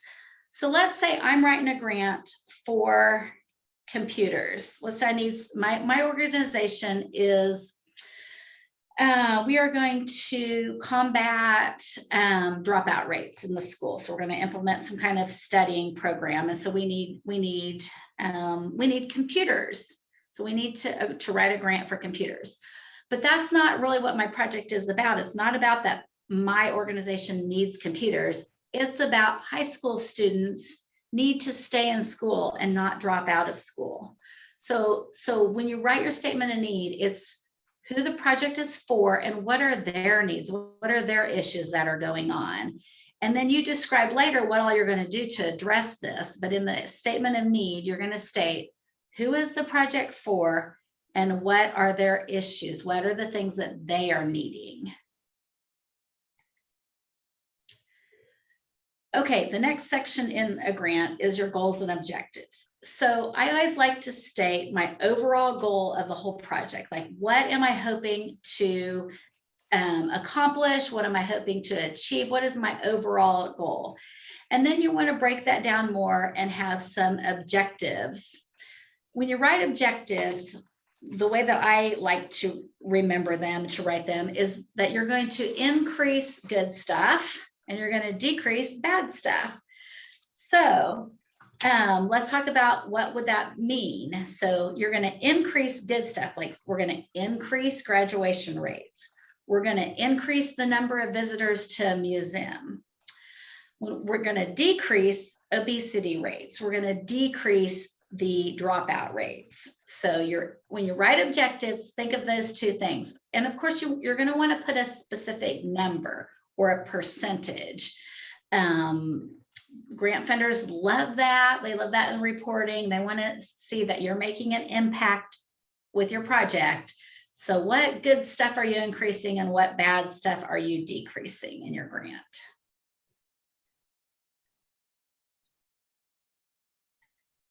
Okay, the next section is your project description. And this is where you're going to write. This is usually a really easy place to write in your grant, because this is what you're going to write. What's going to happen from the beginning, from when you get the grant funding to the very end of the project, when your new museum opens or your program starts, you have the ribbon cutting, you've renovated a building and it's going to be a community center. So this is what's going to happen, all those steps along the way. This is the part that you're going to write in your grant. And grant funders want to know that. They want to see a timeline to it. So you can, a lot of times I'll put a chart in a grant that has a timeline to it. And I'll say, once funding is secured, and I did want to say, someone asked this earlier in the questions. In almost all grant funding, you cannot apply for the grant funding if the project has already started. So if you've already broke ground or you've already implemented your program, it is hard to get grant funding. Almost all grants have to be written and approved before you start your project. So just remember that in the future. Another thing that I like to address in project description is I like to address the sustainability. So how are you going to sustain your project? How are you going to keep your project going after the grant funding ends? So let's think about that for a little bit. So you're building a new building that's going to be a museum.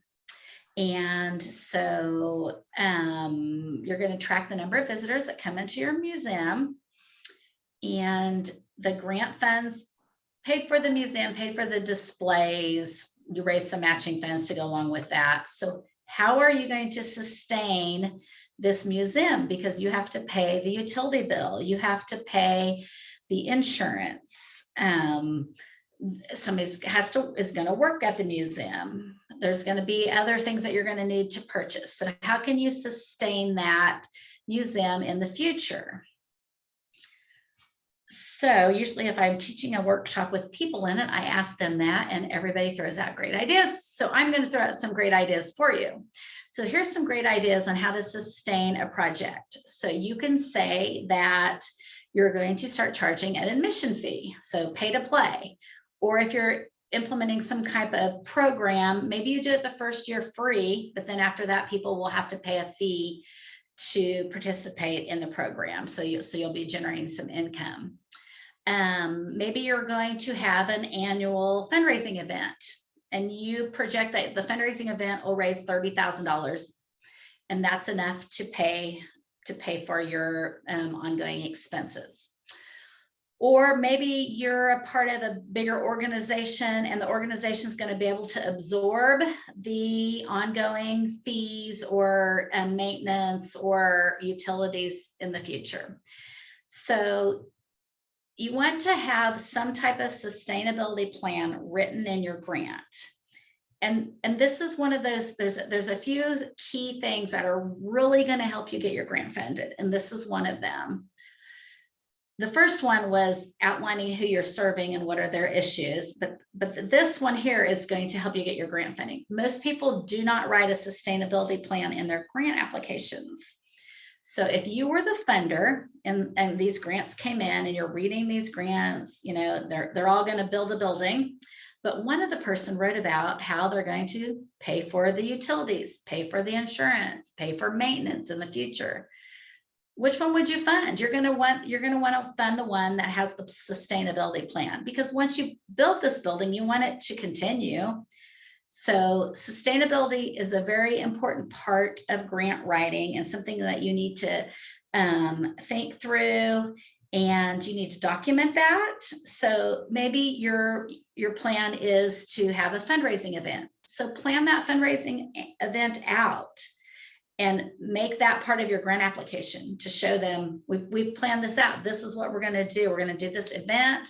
We project to raise this amount of money. This is who's going to work on the event, and have those plans in your grant application. Or maybe your organization is going to absorb the fees that are associated to the project in the future. So have your CEO or your executive director write a letter stating that they are committed to funding the project in the future. And that'll be so much more powerful than writing a grant without a sustainability plan. So that is one of my main keys to helping you get grant funding.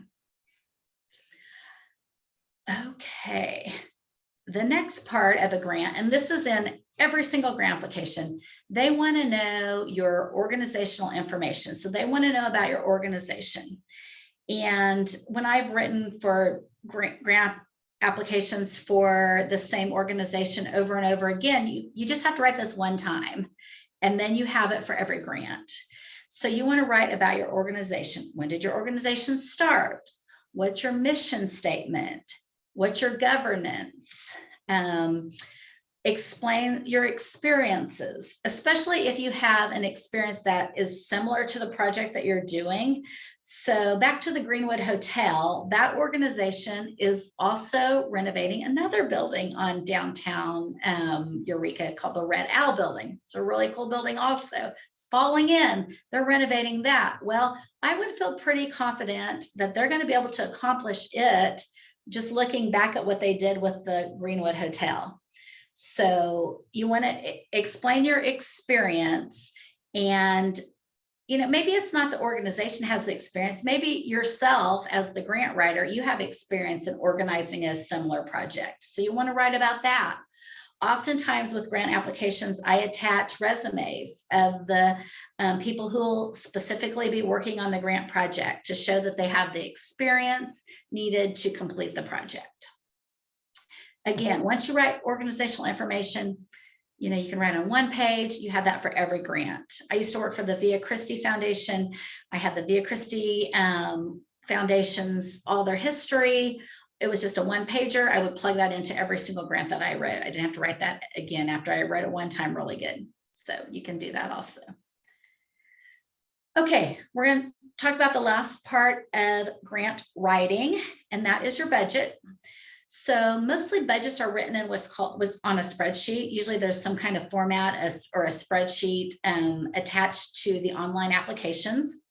And so there's specific lines, and those are called line items. And they will ask you, how much are you going to put into construction? How much are you going to put in personnel? How much are you going to put in supplies? So each of these line items, you would put what funding you're going to need for that, for your grant. Now, grants also often require what they call matching funds. So on your spreadsheet, you often will have to put what are you contributing to the project? How are you putting funding to the project? Unfortunately, most grants cannot be given for 100% of any project. I wish it could. I wish I could tell you, yes, you can fund all of your project with one grant, but unfortunately that's not how grant funding works. So you do often have to put up what's called matching funds. So you have to contribute. Maybe you already have cash in the bank and you can show that in your spreadsheet that we have we have some funding to match. But you can also use what's called in-kind contributions. So in-kind means I'm going to be working on that project. My time is worth money. And so even though I'm not giving money to the project, I'm giving my time. And so there's a dollar value to that. Another project that I worked on recently was moving a rodeo facility. So not-for-profit organization had some pens and an arena set up in one area, and they wanted to move it to another area. So for matching funds, the guy who was working on the project had a friend who had a backhoe, and he was going to come in and do all of the groundwork for no charge. Well, that's your match. There's your matching funds, because that would cost money if you hired somebody to come in and do the groundwork. So he was using the matching funds, the groundwork as the matching funds for that budget. Now, often besides the spreadsheet budget, you also have to write what's called a budget narrative. And this is my next tip to help you get your grant funded. You want to tie each of the expenses back to who you're doing the project for. Remember who you're serving in your project. And then in your budget narrative, so you want to write, let's say it's some supplies, some specific supplies that you need. Why do you need those supplies? Why does the people that you're tying this project back to need those specific items? So if you write your narrative towards those that you are serving, that will increase your chances of getting funding, because you're making it personable, you're tying it back to who the project is for. And another little tip that I like to do when I'm writing a grant narrative is I like to, at the very end, take the total cost of the project, the total numbers of people that we're serving, and then divide that out and then say, our project can be completed and we can help X amount of people for only this much per person. That kind of breaks it down and it makes it sound not as big and will help increase your chances of funding. So those are a couple tips that I use when I write grants to help you with your budget. And some of the other tips that I said, make sure you address sustainability, make sure you talk about who you're serving. Those are the things that many grant writers overlook those. Okay, let me see how we're doing on time. Perfect.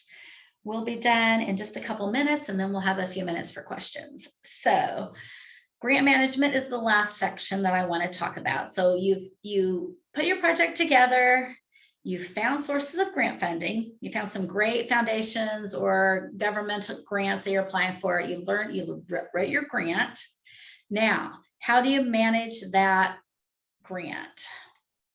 So there's a couple of things that I'd like to talk about. This is how to manage your grant if it's successful and if it's not successful. So if your grant is successful, the first thing you want to do is you want to send out thank yous and maybe even have some kind of celebration or a kickoff event. Have a party to celebrate that you've raised the funds for your project. This is a theater project that I worked on, and when the theater was completely renovated, we had a party to celebrate that the theater was renovated.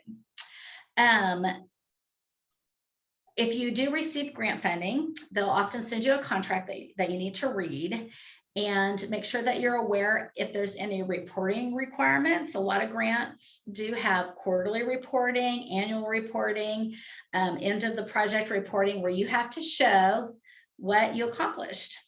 And you want to keep in good rapport with your funder, and because sometimes not everything goes according to plan. But if you have that good rapport, a lot of times you can ask them, okay, we didn't spend as much money as we thought we were going to in this area. Would it be okay if we move it over to this area? So make sure you stay on top of your reporting and have a good rapport with your funder. Another thing to be aware of is what are the financial tracking the financial tracking requirements. Oh, whoops. Let me go back. The financial tracking requirements of the project. Okay, so if you do not get funded, if you've written a grant, I always say it's never wasted, because you can always use that information that you've gathered to write more grants and to help put your project together. So I always say, even if you do get a rejection letter, it wasn't funded by that funder, it's still not wasted effort. So the first thing that I do, if my grant did not get funded, is I make a phone call, because you can ask the funder why you didn't get funded. Almost all funders, it is public information. So you can call them and you can talk to them and they will review your application. So maybe you didn't have enough matching funds. Maybe you're not serving enough people. There might be some reason that you can fix for the next application. Often you can even see the comments from the people who review the grants. A lot of times they'll write little comments on your grants, or if they have some kind of matrix that they use to fund it, they'll write comments on there, and you can see that. So then the last thing I always do is ask them, well, when can I resubmit? And sometimes they'll say, just fix these few things and send your application back in. Private foundations will do that. A lot of times government grants will have a specific deadline, but I keep trying, try again. Try to improve your application, try to look at the comments, talk to the people who review it, ask them what were the issues with your application. And you can keep trying. You can apply to another funder. Maybe there's another funder that would be better. So to end this, I would like to give you, I'm going to give you a opportunity. So for listening in on this session today, the next time you write a grant and you would like somebody to review it, I will be happy to review your grant for no charge. I'd be glad to read it. I'll give you feedback before you submit it. Make sure you send it to me, a few days before. Don't wait till the deadline, an hour before, but you can call me. Here's my phone number, and here is my email address. And if you would like somebody to review your grant before you submit it, I would be happy to. I like reading grants, and would love to see what you've done.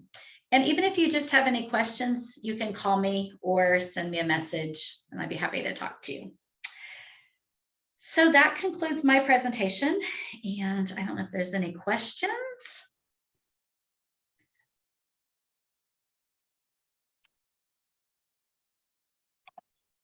Hi, Julie.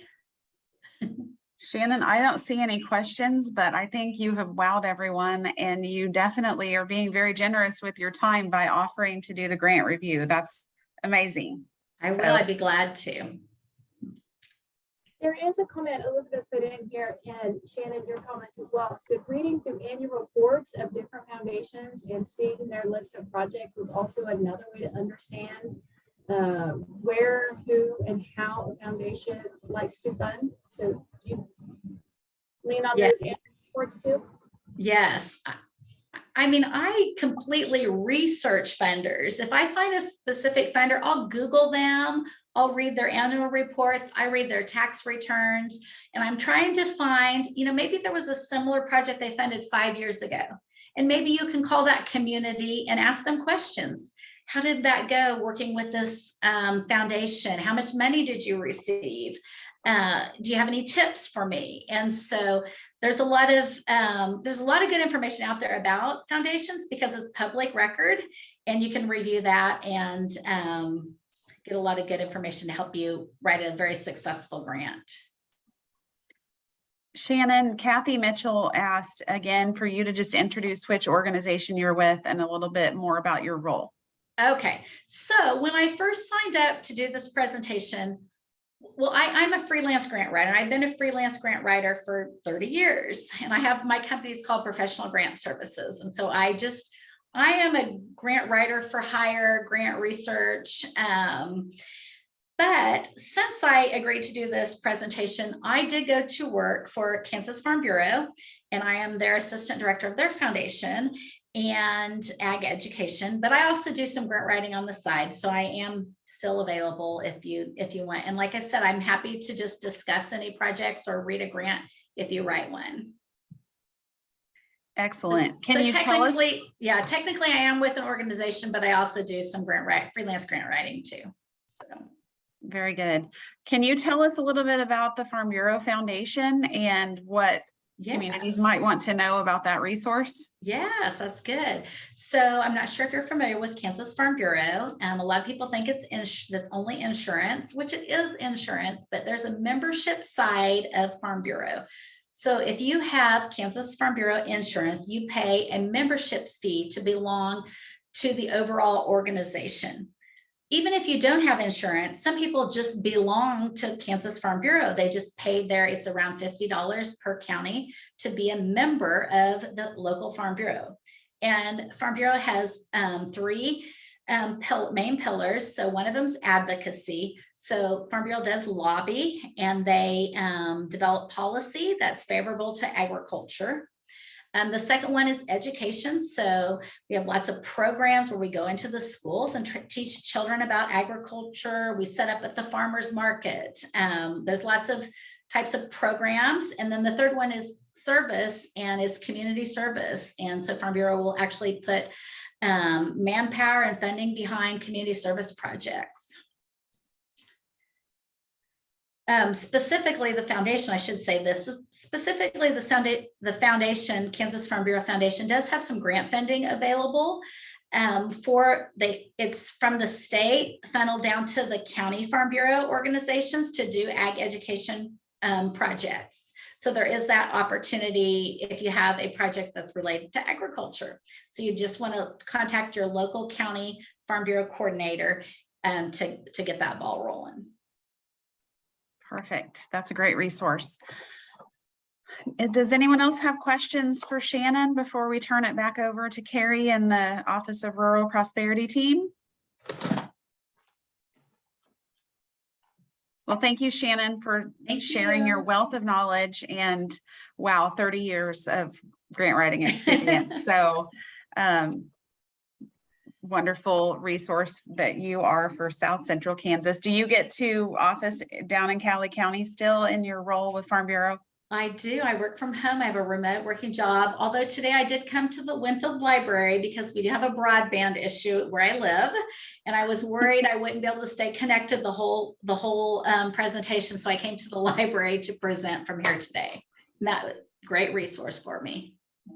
Great. That's the reason why the Office of Rural Broadband is going to be so vital for our state.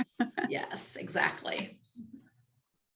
Okay. And I can't believe 30 years either, Shannon. There's just no way. So, and I guess I should give a plug. At the beginning, I did say, so Deborah and Vernon are on our KEDA board. And so when we reached out, I just want to give them a thanks for participating and volunteering to help. And yeah, the partners at KEDA are great. So you guys are doing a good job representing that board. And thank you for your help today and facilitating. You're very welcome. Thanks, Carrie. Okay. I know it was a really packed session today, so hopefully everybody got some really good information, and we'll get some stuff plugged up on the website, so be watching for that. And Trish may do a quick plug for this fun idea we had of following up each session with some questions to track and see who's listening in and following our sessions.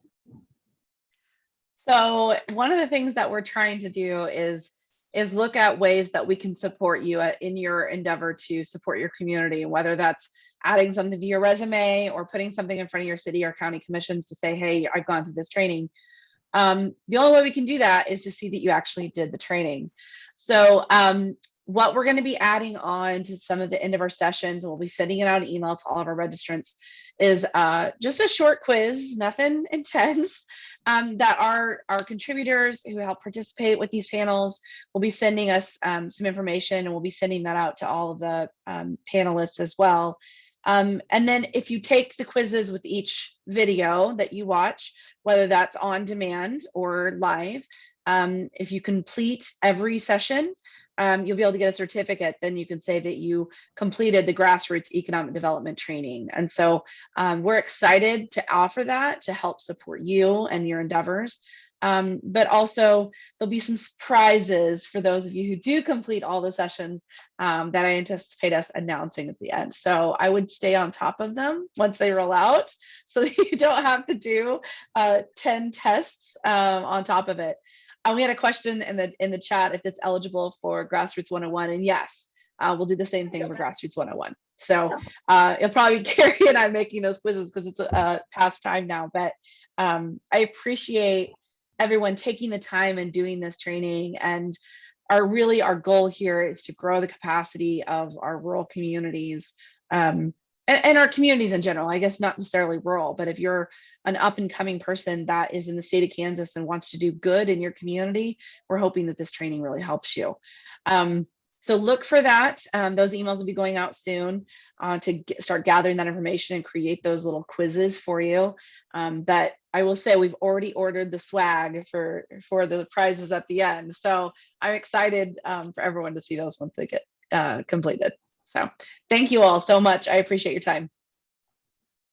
And then we'll see everybody next Thursday, same time, 1:30. We're going to dive into some housing programs that are out there to help in rural communities and get some good examples and how-tos. Like I said, we're really trying to get you guys some tools on putting these programs to use.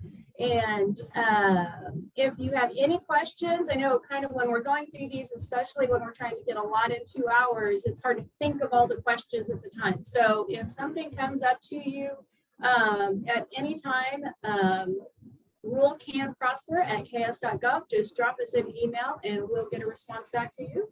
And we appreciate all your time today, and we will see you next Thursday. Thanks, everyone. Bye. Thank you.